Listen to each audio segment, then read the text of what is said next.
ഒരു 250 പ്രൊഡ്യൂസർ വന്നു കഴിഞ്ഞാൽ അതിനകത്ത് 220 പ്രൊഡ്യൂസറും ഒരു ആദ്യത്തെയും അവസാനത്തെയും പടമായിരിക്കും. ജീവിതത്തിൽ വരത്തില്ല എന്നും പറഞ്ഞാണ് ഞാൻ ഇറങ്ങിപ്പോയത്.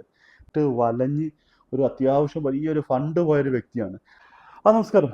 അപ്പോൾ നമ്മൾ 1-2 ദിവസം കൊണ്ട് സിനിമയുടെ പ്രൊഡക്ഷനെ കുറിച്ചൊക്കെ സംസാരം നടന്നുകൊണ്ടിരിക്കുക. അതേപോലെ ഈ പ്രൊഡക്ഷൻ്റെ കാര്യത്തിനകത്ത് എനിക്കറിയാവുന്ന കുറച്ച് കാര്യങ്ങൾ ഞാൻ പറയുന്നത് മാത്രം. കാര്യം ഇനിയും ഒരുപാട് മലയാളം ഇൻഡസ്ട്രിയിൽ ഇപ്പോൾ ഓരോ പ്രൊഡ്യൂസർ വന്നു കഴിഞ്ഞപ്പോൾ ഒരു വർഷം ഒരു 250 പ്രൊഡ്യൂസർ വന്നു കഴിഞ്ഞാൽ അതിനകത്ത് 220 പ്രൊഡ്യൂസറും ഒരു ആദ്യത്തെയും അവസാനത്തെയും പടമായിരിക്കും. അപ്പോൾ അതെന്ന് പറഞ്ഞാൽ ഇതേപോലെ ഓരോ വാഗ്ദാനങ്ങളിൽ മുഴുകി വീണിട്ട് വന്ന് പടം ചെയ്യുന്ന പാവങ്ങൾ. അതുകൊണ്ട് ഞാൻ എൻ്റെ ഒരു എക്സ്പീരിയൻസ്, എൻ്റെ ഇപ്പോൾ 4-ാമത്തെ പടം, 3-4 പടങ്ങൾ കമ്മിറ്റ് ചെയ്തിട്ടുണ്ട്, ഇങ്ങനെ പോകുന്നു, അത് വിടുക. അപ്പോൾ ഞാനും ഇതേപോലെ തന്നെ ആയിരുന്നു. ഇനി ഈ ഫീൽഡിലേക്ക് ജീവിതത്തിൽ വരത്തില്ല എന്നും പറഞ്ഞാണ് ഞാൻ ഇറങ്ങിപ്പോയത്. പിന്നെ വീണ്ടും നമ്മളെ അതിനകത്ത് പിടിച്ചു നിർത്തുന്ന ആഗ്രഹം കൊണ്ടാണ്. അപ്പോൾ അങ്ങനെ ആഗ്രഹം കൊണ്ട് നമ്മൾ ഫൈറ്റ് ചെയ്ത് ഇത്രയൊക്കെ എത്തിയെന്ന് തന്നെ വെച്ചോ.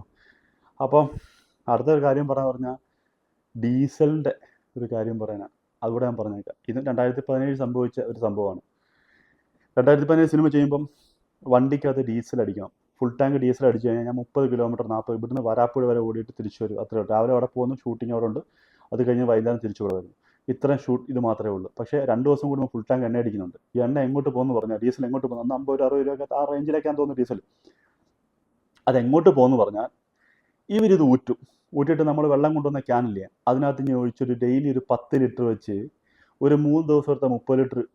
ഇപ്പോൾ 20 ക്യാനാണെങ്കിൽ 2 ദിവസം ആകുമ്പോൾ 20 ലിറ്റർ ക്യാനാവും. അത് 50 രൂപ വെച്ച് വിറ്റ് കഴിഞ്ഞാൽ എത്ര രൂപ കിട്ടും? 1000 രൂപ. 50 രൂപ 55 രൂപ ഡീസൽ ഉണ്ടെങ്കിൽ 5 രൂപ വെച്ച് കുറച്ച് കൊടുത്തു കഴിഞ്ഞാൽ ആരാ വാങ്ങാത്ത? ആരെല്ലാവരും വാങ്ങും. അങ്ങനത്തെ കച്ചവടം വരെ ഈ നടക്കുന്നുണ്ട്. ഇതിനകത്ത് നല്ല ആൾക്കാരും ഉണ്ട്. നല്ല ആൾക്കാരെ നമുക്കറിയാം.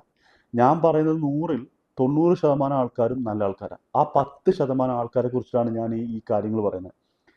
അപ്പോൾ അതുകൊണ്ട് എനിക്ക് പറയാതിരിക്കാനും പറ്റത്തില്ല. കാര്യം ഇതൊക്കെ അനുഭവിച്ചിട്ട് വലഞ്ഞ് ഒരു അത്യാവശ്യം വലിയൊരു ഫണ്ട് പോയൊരു വ്യക്തിയാണ്. ആ ഫണ്ട് ആ ഷൂട്ടിങ് നടക്കുന്നതിൻ്റെ അത്രയും പോലും അതിൻ്റെ ഇരട്ടി. ഡെയിലി അന്ന് ഡെയിലി 1 ലക്ഷം രൂപ വെച്ചൊക്കെയാണ് ചിലവ്. 2017. ആ ഫണ്ടൊക്കെ ഞാൻ ഇപ്പോഴൊന്ന് ആലോചിക്കുമ്പോൾ എന്തും വേണ്ടി ചീറ്റിംഗ് ആണ് എന്നെ ചെയ്തത് എന്ന് ഞാനത് വിശ്വസിക്കും. ഇപ്പം നമ്മൾ അതിനെക്കുറിച്ചൊക്കെ സ്റ്റഡി ചെയ്തപ്പോൾ എനിക്ക് മനസ്സിലായി എവിടെയൊക്കെ ഫണ്ട് പോകുന്നുള്ളത്. ഇനി അതേപോലെ തന്നെ ഇതിൻ്റെ കൂട്ടത്തിൽ ഒരു കാര്യം കൂടെ പറഞ്ഞു കഴിഞ്ഞാൽ, റൂമിൻ്റെ കാര്യം കൂടെ പറഞ്ഞു തരാം.